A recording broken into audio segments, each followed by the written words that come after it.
Civil services exam के लिए मैं पहली बार लाइफ में 2 साल लगातार पढ़ा। हार्ड वर्क के साथ-साथ स्मार्ट वर्क की भी ज़रूरत है। तो आप कितना स्मार्टली करते हैं, क्योंकि यूपीएससी का सिलेबस अनलिमिटेड है। और जो लाइफ का सबसे बड़ा केस तो पूरे 10 दिन हमें सोने को नहीं मिला।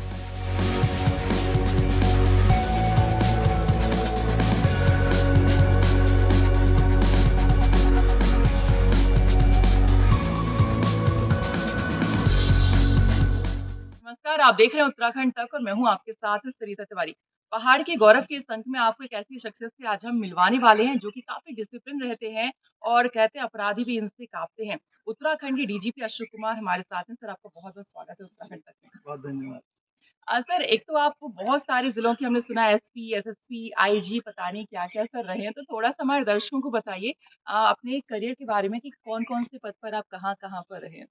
देखिए करियर तो यूपी में काफ़ी फ्रीक्वेंट ट्रांसफ़र होते थे, इसलिए लंबी वो है, मेरे ख़्याल से मेरा 34वाँ साल चल रहा है और लगभग इतना ही ट्रांसफ़र करियर में हो गया 33-34। 34 जी, यूपी में थे तो 11 साल में मेरा 17 ट्रांसफ़र हुआ। उसके बाद थोड़ा स्टेबिलिटी है, तो मैंने इलाहाबाद से शुरू किया था एज़ एएसपी अंडर ट्रेनिंग, फिर अलीगढ़, फिर दोबारा इलाहाबाद, उसके बाद रुद्रपुर, उत्तराई रीजन है नैनीताल का, वहाँ के बाद एसपी चमोली, वहाँ से थोड़े दिन बटालियन गए अलीगढ़ की पीएसी बटालियन, फिर एसएसपी हरिद्वार, हरिद्वार से फिर झांसी पीएसी बटालियन, कुछ महीने ऐसा होता था यूपी में, थोड़े दिन जिले में रहे, फिर कहीं कुछ थोड़े दिन के लिए पीएसी चले जाएंगे। तो फिर वहाँ से मैं मेरठ पीएसी बटालियन आया, वहाँ से शाहजहाँपुर एसपी हुआ, फिर एसएसपी मैनपुरी, फिर वहाँ से मैं 9th battalion Moradabad, PAC 9th battalion, जो पहले एसटीएफ कहलाती थी, जो आईटीबीपी की जगह पूरे आईटीबीपी इंडो तिब्बतन बॉर्डर को गार्ड करते हैं। तो उसकी पोस्टें बड़ी हाइटों पे हैं,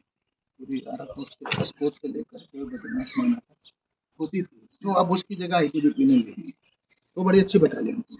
उसके बाद वहाँ के बाद में रहा SSP Nainital, SP Rampur, SP railways Moradabad, फिर मैं वहाँ से एसएसपी मथुरा, उसके बाद 1 साल के लिए यूएन चले गए, यूएन से लौट के आए तो एसएसपी हरिद्वार, फिर उत्तराखंड आ गए।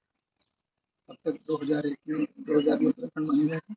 तो उत्तराखंड में आने के बाद एसएसपी हरिद्वार यहाँ बहुत स्टेबिलिटी रहा, मैंने 2.25 साल रहा, फिर मैं डीआईजी प्रमोशन के डीआईजी हेडक्वार्टर 3 साल रहा, फिर मैं 2 साल आईजी गढ़वाल, 1 साल आईजी कुमाऊं, वहाँ के बाद मैं डेपुटेशन गया दिल्ली में, 1 साल सीआरपीएफ और 4 साल बीएसएफ। ज़्यादा ही नहीं हो गया? हाँ, नहीं, बीएसएफ में भी मैंने 3 पोस्टिंग की। अच्छा। हाँ, पहले मैं IG South Bengal frontier Calcutta Malda की तरफ, फिर उसके बाद आईजी एडमिनिस्ट्रेशन 3 साल और लास्ट का जो है 6-8 महीना आईजी पंजाब फ्रंटियर। तो वहाँ से लौट के आए तो स्टेट में एडीजी हो गए थे, तो एडीजी पे मैंने सारी पोस्टिंग की, ADG intelligence, director vigilance, ADG administration, ADG last में ADG crime and land order. मतलब इतना सब कुछ कर लिया तो अच्छा खासा सर अनुभव रखते हैं मतलब पुलिस फील्ड के अंदर मतलब एसपी, एसएसपी, आईजी और मतलब सब कुछ ही आपने कर लिया है। और ऐसे में अगर हम आपके अगर पीछे थोड़ा-सा हम जाएँ एजुकेशन को लेके मतलब आप क्या बनना चाहते थे और क्या बन गए? क्या पहले से ही आपको जो है इसी फील्ड में आना था मतलब ऑफिसर बनना था या फिर हमने सुना है आप कुछ आईआईटी कर रहे थे उसमें थे फिर ये आए थे? ऑफिसर तो इंजीनियर भी होते हैं, हुँ। बट हाँ, मैं जो स्टार्टिंग में करियर तो आईआईटी की तरफ गया था, क्योंकि जैसा कई बार मैं कह चुका हूँ कि 10वीं तक हम गाँव के स्कूल में पढ़े, 11वीं-12वीं मैंने डिस्ट्रिक्ट हेडक्वार्टर सोनीपत से किया, हिंदू कॉलेज सोनीपत, और उसके बाद जो है आईआईटी दिल्ली में आ गए, वहाँ से बीटेक किया, और उसी दौरान बीटेक के जो थर्ड ईयर की जो के बाद जो इंडस्ट्रियल ट्रेनिंग होती है जिसको इंटर्नशिप भी कहते हैं, तब मैंने निर्णय लिया कि पब्लिक इंजीनियरिंग मेरा मेरा फील्ड नहीं है, तब मैंने सिविल सर्विस की तैयारी करने की सोची। तो इसीलिए आईआईटी दिल्ली में एमटेक भी ज्वाइन किया और 2 साल की तैयारी के बाद तो आपने आप बता रहे हैं कि 2 साल आपने तैयारी की है और कितने अटेम्प्ट आपको देने पड़े? क्योंकि बहुत सारे यूथ हैं जो आज आपको सुन रहे होंगे और वो भी कहीं न कहीं कुछ ऐसे हैं जो यूपीएससी की तैयारी कर रहे हैं। तो उनके लिए अगर आप कुछ बता सकें कि पढ़ाई को लेके किस तरह से मैनेज करें अपने रूटीन को कैसे फ़ोकस करें और आपने किस तरह से तैयारी की थी? कुछ अगर हिंट उन्हें दें। देखिए जो है तैयारी मैंने पूरी 2 साल की, अगर हम कॉम्पिटिटिव एग्ज़ाम्स की बात करें तो मैंने देश के 2 बड़े एग्ज़ाम क्लियर किए। आईआईटी का जेईई एग्ज़ाम और फिर यूपीएससी, दोनों ही देश के सबसे टफेस्ट एग्ज़ाम्स में थे। फिर भी मैं कहूँगा कि सिविल सर्विसेज़ ही ज़्यादा टफ है, क्योंकि जेईई, आईआईटी जो है वो ज़्यादातर एप्टीट्यूड टेस्ट है। मतलब अगर आप में नेक है, टैलेंट है, एनालिटिकल स्किल्स है, मैथमेटिकल स्किल्स है, तो आप उसको क्रैक कर सकते हैं। और अगर आप में नहीं है तो कभी नहीं करेंगे, आप कितना भी रगड़ा लें, कितना भी पढ़ाई कर लें, 10 साल भी कर लें तो भी नहीं करेंगे। जबकि सिविल सर्विसेज डिफरेंट है, यहाँ आपका इंटेलिजेंस और ये सब तो चाहिए ही चाहिए, रीडिंग स्किल्स, राइटिंग स्किल्स, ये सब तो चाहिए ही चाहिए, और आपका बहुत ज़्यादा हार्ड वर्क, परसिवरेंस, ठीक है, डिटर्मिनेशन, ये जो दूसरी लाइफ स्किल्स हैं ये भी बहुत ज़्यादा। तो मैं कहूँगा, मैं तो लाइफ में एक कभी बहुत ज़्यादा पढ़ाकू नहीं रहा, किंतु सिविल सर्विसेज एग्ज़ाम के लिए मैं पहली बार लाइफ में 2 साल लगातार पढ़ा, और जिसकी एवरेज मैं कहूँगा, एवरेज वर्किंग आवर्स मेरे 12 घंटे होते थे। यद्यपि उन दिनों 2 सब्जेक्ट होते थे, ऑप्शनल आजकल 1 हो गया, तो उसका फ़ायदा है, तो आजकल मुझे लगता है एवरेज 10 से भी कम चल जाता है। और मेरा पीक जो स्टडी आवर्स 14 तक भी जाते थे, 14 आवर्स से लेके। आप सिर्फ पढ़ाई करते थे या साथ में कुछ और भी करते थे? करते थे थोड़ा बहुत, जैसे मैंने कहा एमटेक भी हम करते थे, एमटेक भी मैंने पास किया उसी दौरान। अच्छा, एमटेक के साथ-साथ आपकी ये हाँ, तैयारी चल रही थी? हाँ, पैरेलली किया मैंने, घर पे खाली रह के नहीं किया। तो फिर भी ये बहुत ही टफ एग्ज़ाम है, जैसे मैंने कहा, और इसमें हार्ड वर्क की बहुत ज़्यादा वैल्यू है, परसिवरेंस की बहुत ज़्यादा वैल्यू है, डिटर्मिनेशन की वैल्यू है, फिर आपकी स्मार्ट, मतलब हार्ड वर्क के साथ-साथ स्मार्ट वर्क की भी ज़रूरत है। मतलब आप कितना स्मार्टली करते हैं, क्योंकि यूपीएससी का सिलेबस अनलिमिटेड है। अनलिमिटेड। तो मैं हमेशा कहता हूँ 90% की तैयारी करो। अगर आप 100 की तैयारी करोगे तो 100 की तैयारी तो कभी हो ही नहीं सकती। तैयारी होगी तो 98, 99, क्योंकि 100% नॉलेज तो मैं कहता हूँ गूगल के पास भी नहीं है। कुछ एक आध रिकॉर्ड देखेंगे आप, ये गूगल में भी नहीं है ना? और यूपीएससी कहीं से कुछ भी पूछ सकती है, इससे ओपन सब्जेक्ट जनरल नॉलेज का एग्जाम है जैसे। तो इसलिए हम 100 की तरफ ना जाए, हम 90 पे फोकस करें, और एक अपने सिलेबस को, best books available, best material जो अवेलेबल है उसमें अपने को डिफाइन कर लें, फिर उसको बार बार रिवाइज करें, उस पर ज़्यादा रगड़ा लगाएं, क्योंकि रिवीजन की बहुत बड़ी वैल्यू है। तो जब आपने 2 साल की मतलब वो 14 घंटे पढ़ के जो तैयारी आपने की है, उसके बाद आपने जो यूपीएससी का एग्ज़ाम निकाला था, उसके बाद जो क्योंकि कहीं न कहीं आपका एक ड्रीम था कि आपको मतलब पता चल गया था कि आपको ये नहीं, ये बनना था, आईआईटी से आपने इसमें शिफ्ट आए। किया। तो उसके बाद किस तरह से आपको लग रहा था जब आपने एग्ज़ाम में क्लियर किया, कितनी खुशी आपको तब महसूस हुई? खुशी तो है ही, देखिए हम तो गाँव से उठ के आए हैं, तो गाँव में तो एक सिपाही बनना भी लोगों का सपना होता है। फौज में सिपाही बन जाए, पुलिस में सिपाही बन जाए, तो उस हिसाब से बहुत बड़ी अचीवमेंट थी, और अपने को भी लग रहा था कि भाई इस चीज़ के लिए इतना हार्ड वर्क है, वो फाइनली अचीव हो गया। फाइनली अचीव हो गया। उसके बाद ये जो ट्रेनिंग होती है आईपीएस की, अ, तब आपका क्या माइंडसेट था कि पुलिस ऑफिसर तो मतलब ये एग्ज़ाम तो क्लियर कर लिया है, अब ऑफिसर बन रहे हैं, तो ऐसे में क्या थॉट्स लेकर आप आए थे इस मतलब जिस भी आप ज़िले में जाएँगे वहाँ पे या स्टेट में जाएँगे, क्या करेंगे? कुछ तो होगा माइंड में। जो ट्रेनिंग वाला फेज़ था, वो स्टार्टिंग में मेरे लिए काफ़ी डिफ़िकल्ट था, क्योंकि आईआईटी और आईपीएस दोनों में बहुत बड़ा फ़र्क है। आईआईटी में पूरा माहौल बहुत ज़्यादा इन्फॉर्मल रहता है, ठीक है? आप बड़े हैरान होंगे, वहाँ आप शॉर्ट्स में भी घूमते रह सकते हैं, लाइब्रेरी में भी शॉर्ट्स में चले जाते हैं, ठीक है? मेस वगैरह में तो है ही अपने एरिया में, जबकि आईपीएस पूरा फॉर्मल है हर चीज़ के लिए, बिल्कुल, ड्रेस बहुत कोड है। Disciplined and formal. तो हम लोगों ने पूरी लाइफ में, मैंने कभी, क्योंकि गांव के स्कूल में थे, वहाँ भी कभी हमको परेड कभी किया नहीं था, अच्छा। ठीक है?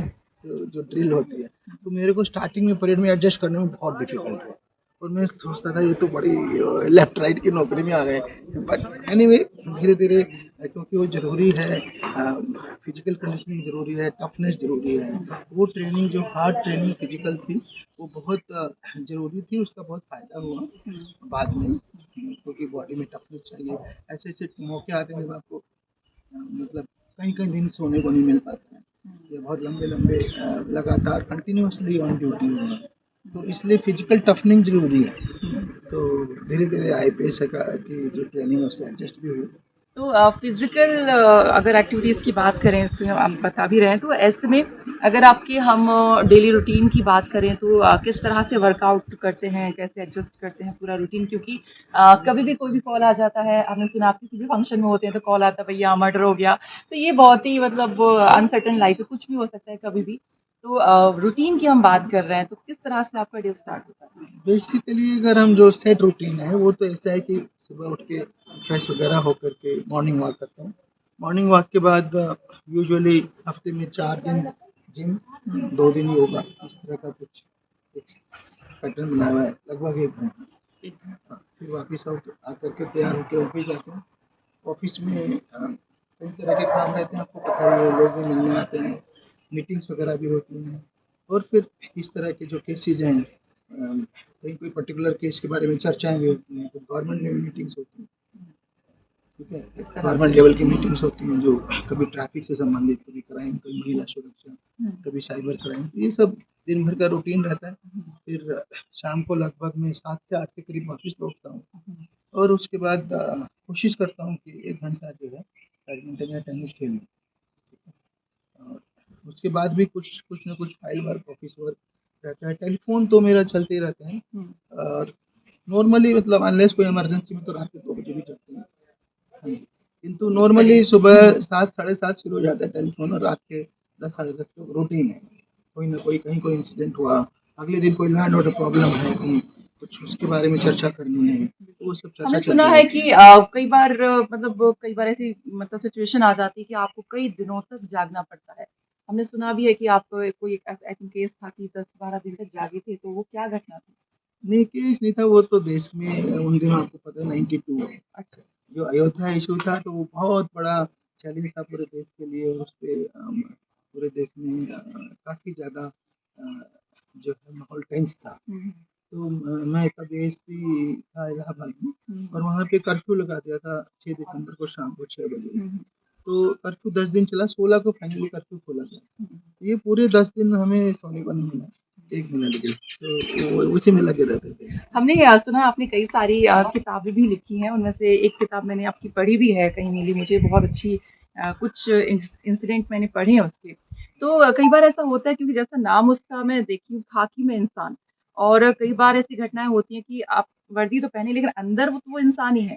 तो जो आप कई सारे ऐसे केस देखते हैं उसमें ह्यूमैनिटी भी आप एंगल काफ़ी ज़्यादा होता है, तो मतलब कोई केस आपका जो आपको लगता है कि बहुत टच किया हो आपको और इंसाफ दिलाया हो आपको, फिर खुशी मिलती है? हालाँकि कई सारों को दिलाया होगा लेकिन कोई याद हो अच्छा? मतलब क्या बताएँ, मतलब मैं कहूँगा hundreds and hundreds of cases हैं। जब हम एक जिले में एसपी होते हैं तो लगभग डेली 100 केस, उनमें से 2-4 दिल को टच करने वाले हैं। हुँ, आप सोचिए किसी का मर्डर हो, उसे वर्कआउट करने में, क्रैक करने में जो खुशी है, इसी तरह से किसी का बच्चा अपहरण हो जाए, हुँ, फिर उसको क्रैक करना, अपहर्ताओं को पकड़ना, उसको ज़िंदा वापस लाना, हुँ। वो कितना बड़ा एक सुकून है, कितनी बड़ी वो दिल को सुकून मिलती है कि हम किसी का कुछ कर पाएँ। ऐसे ही बहुत से ऐसे केसेज़ मैंने जो इसी खाकी में इंसान में लिखा है कि रेप पीड़िता है और उसी को उन्होंने जो बदमाशों ने सिर्फ़ पुलिस, वोट ना देने के हाँ, चक्कर में हाँ, वो किया और पुलिस से हुँ, बाद में पुलिस से मिल करके उसके पति को झूठा जेल भिजवाया। हुँ, तो ये इस तरह के अत्याचार भी चलते रहते हैं। तो मेरा एक प्रकार से पुलिस ऑफिसर होने के नाते हमने पूरी लाइफ जो है people oriented, victim oriented policing की है, पीड़ित के अंदर, हुँ। कि हमारी पुलिसिंग का पर्पज़ है कि हम पीड़ित को न्याय दिलवाएँ इस सिस्टम में। जी। आप यूपी में रहे, अपने भूमाफियाओं से भी आप निपटे हैं। उत्तराखंड में अगर भूमाफियाओं की बात करें तो यहाँ से मतलब यहाँ पे कैसे टैकल कर रहे हैं?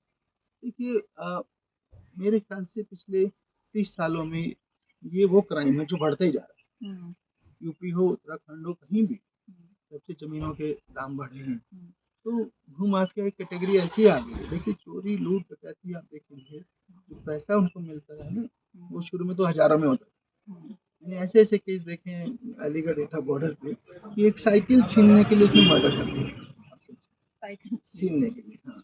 और जबकि ये जो व्हाइट कॉलर क्राइम है, सो कॉल्ड व्हाइट कॉलर हुँ, क्राइम, हुँ, आप ज़मीनें हड़प लो, हुँ, फर्जी रजिस्ट्रेशन करा दो, फर्जी रसीदें तैयार करके हड़प लो, ये तो करोड़ों का क्राइम है। हुँ, बड़े-बड़े लोग इन्वॉल्व रहते हैं। तो इसको हमने शुरू से हमने तो ज़ीरो टॉलरेंस रखी है और इसमें सबसे बड़ी बात ये है कि ऐसे लोगों पे गैंगस्टर एक्ट भी लगाना शुरू किया है, जिससे गैंगस्टर लगाएंगे तो उनकी संपत्तियां भी जब्त हो सकती हैं। तो मैंने कहा क्राइम ऐसा नहीं सिर्फ उत्तराखंड में, सब जगह बढ़ता जा रहा है। अ, अगर बतौर उत्तराखंड की डीजीपी यहाँ पर अगर बात करें, जब से यहाँ पे आप कार्यरत हैं, उत्तराखंड पुलिस में आप क्या देख रहे हैं? क्या मतलब बदलाव किए हैं या क्या कुछ कदम आप अभी उठा रहे हैं जो फ्यूचर के लिए हों? देखिए उत्तराखंड पुलिस एक प्रकार से नई पुलिस, क्योंकि यूपी की लीगेसी है, यूपी की ट्रेडिशन है, यूपी के रूल्स कायदे कानून है यहाँ पे जरूर, किंतु वहाँ से जब फोर्स आई तो बहुत कम थी, तो वो रिटायरिंग मोड में। तो यहाँ जो आई वो धीरे धीरे नई फोर्स बनी। तो एक प्रकार से ये नई फोर्स है, ज़्यादा टेक सेवी है, लुक्स वाइज, फिटनेस वाइज आप देखेंगे ज़्यादा स्मार्ट है मैं कहूँगा। और ये लोग ज़्यादा अडेप्ट भी करते हैं, ज़्यादा पीपल फ्रेंडली हैं, क्योंकि यहाँ की कल्चर नहीं है बहुत ज़्यादा जिसे कहेंगे कि मारपीट की, लाठीचार्ज की, इस तरह की ऐसी कोई कल्चर कम है। तो ओवरऑल ये ज़्यादा पीसफुल स्टेट है। यद्यपि धरना प्रदर्शन लोग जरूर करते हैं, पर वो अधिकांशतः शांतिपूर्वक ही रहते हैं, पीसफुल होते हैं। और जो क्राइम है भी तो एक वैसा क्राइम है जो पूरे देश में कॉमन है, जैसे साइबर, ड्रग्स है, महिला सुरक्षा, ये हमारे लिए चुनौतियाँ हैं। ट्रैफिक बहुत बड़ी चुनौती है, सड़कें कम है, भीड़ तो आप देख रहे हैं, टूरिस्ट स्टेट है, चार धाम हो, हरिद्वार हो, मसूरी हो, अंकिता नैनीताल हो। केस के बाद महिला सुरक्षा का जो मुद्दा है थोड़ा-सा ज्वलंत हो गया कि कैसे महिला सुरक्षित महसूस करें। तो पुलिस जो है महिला सुरक्षा को लेके किस तरह की चीज़ें लेकर आई है कि इमीडिएट महिला क्या कर सकती है अगर कहीं सिचुएशन में फँसी है? देखिए हमने उत्तराखंड पुलिस ऐप बनाई, उसमें उसको डाउनलोड करेंगे तो आपको उत्तराखंड पुलिस का A to Z सर्विस वहाँ सारी मिलेगी। सभी नंबर, कंप्लेंट करना है, कुछ भी करना है, महिला सुरक्षा सब उसमें। तो उसी के अंदर हमने एक गोरा शक्ति मॉडल है, उसमें आप अपने को रजिस्टर कराइए तो हमारे पुलिस से वापस आपको कॉल बैक आते हैं। कॉल बैक नहीं आते वैसे भी पूछते हैं कि आप ठीक तो हैं। समय समय पे जो हमारे थानों पे महिला हेल्प डेस्क हैं, अगर आप हमारे इस गौरा शक्ति ऐप में रजिस्टर्ड हैं तो दे विल कॉल यू कि आपके साथ कोई प्रॉब्लम तो नहीं है। इसी तरह फिर हमारी डायल 112 है, वो तो 24/7 है, तो कभी भी कॉल करिए, हमारी गाड़ी जो है हाईवे पेट्रोल, सिटी पेट्रोल या चीता मोबाइल आपको 10 मिनट में, एवरेज 10 मिनट में पहुँच जाता है। और अगर आपकी हॉबीज़ की बात करें, बहुत ज़्यादा बात नहीं करेंगे क्योंकि देखिए आपका ऑफ़िस जाने का टाइम भी हो गया जी है जी और सर ऑफ़िस के लिए मतलब ऑलमोस्ट रेडी हैं, 10 बजे ऑफ़िस पहुँच जाते हैं, लेकिन 10 बजे हम यहाँ पर सर के यहाँ प्रकट हो गए हैं, तो उसके बाद का जी। आधा घंटा सर का हमने ले लिया है। तो सर अभी ऑफ़िस के लिए निकलेंगे यहाँ से। हॉबीज़ का बता दीजिए, आप इतना काम क्योंकि होता है, कैसे आप अपनी हॉबीज़ के लिए टाइम निकालते हैं? खाली टाइम में मतलब हालाँकि खाली टाइम तो बहुत ही कम होता है। जब भी मिलता है, देखिए क्या करते मैंने हैं? उसका मेरी हॉबीज तो literature, hmm, sports and music, ठीक है। तो मेरी हॉबीज का मैंने ये बेसिक रूल बनाया हुआ है कि क्योंकि हॉबीज ना स्ट्रेस बस्टर होती है। तो जैसे आपने कहा कई बार सोने को नहीं मिलता, तो हरिद्वार में एक बार 4 दिन को कर्फ्यू हुँ, लगा, अर्ध कुंभ के दौरान, हुँ, 2004 की बात। हुँ। तो ऐसा नहीं हुआ कि मैं 1 मिनट भी नहीं सो पाया, किंतु कभी कभी उन 4 दिनों में मान लिया 22 घंटे नहीं सोए, तो मैं 23वां घंटा आके सोता नहीं था हुँ। बैडमिंटन खेलते, जिससे कि स्ट्रेस अच्छा निकल हाँ, जाता ये आपने अच्छा कहा कि स्ट्रेस बस्टर होता है। है। जैसे यूथ होता है पढ़ाई की तैयारी करते हैं और लगातार आई थिंक पढ़ाई करते रहने से भी आई थिंक बहुत सारी चीज़ें आप भूल जाते हैं क्या-क्या पढ़ा क्योंकि इकट्ठा आप इतना पढ़ रहे हैं अगर ब्रेक नहीं ले रहे हैं। तो पढ़ाई करने के दौरान इस तरह की अगर एक्टिविटी बच्चे करते हैं तो कितना बेनिफिशियल पढ़ाई करने के दौरान जो पीक पढ़ाई है, है?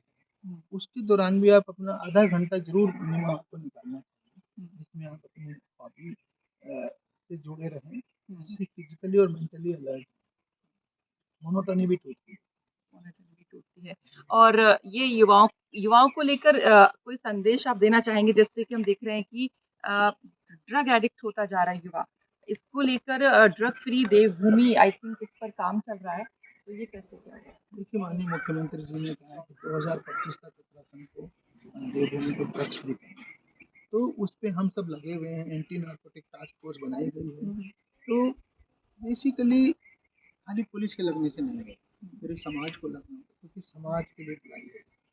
ड्रग्स जो है, ड्रग्स एक प्रकार से एक नासूर है, इसको पूरे समाज को मिल करके निकालना है।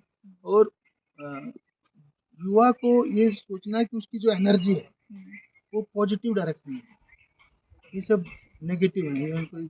ड्रग्स आपको कहीं ना कहीं डेथ की तरफ ले जाते हैं। ड्रग्स मजा नहीं, ड्रग्स सजा है। तो युवा को ये सोचना है अपनी एनर्जी को एकेडमिक्स में लगाए, स्पोर्ट्स में लगाए, कल्चरल एक्टिविटीज़ में लगाए, देश के निर्माण में लगाए। हम डेवलपिंग कंट्री से डेवलप कंट्री की तरफ जा रहे हैं।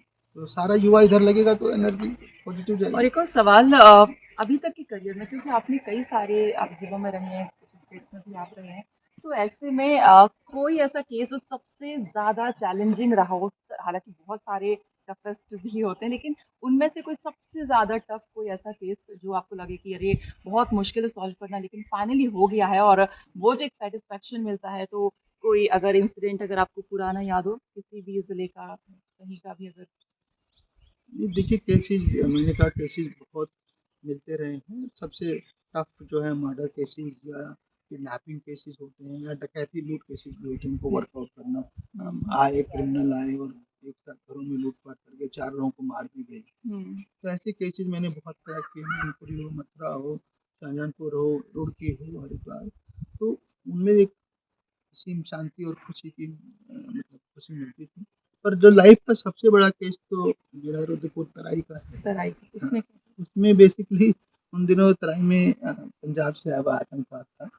और जब मैंने ज्वाइन किया था तो ही मेरे पास चैलेंज था कि जो एक पूरे आतंकवादी ग्रुप का जो है उसको उसको सफाया करना है, आतंकवाद को खत्म करना है। तो उस चैलेंज के लिए जब मैं आया था तो रुद्रपुर में बाजपुर के पास एक एनकाउंटर हुआ था मेरे आने से 2 दिन पहले।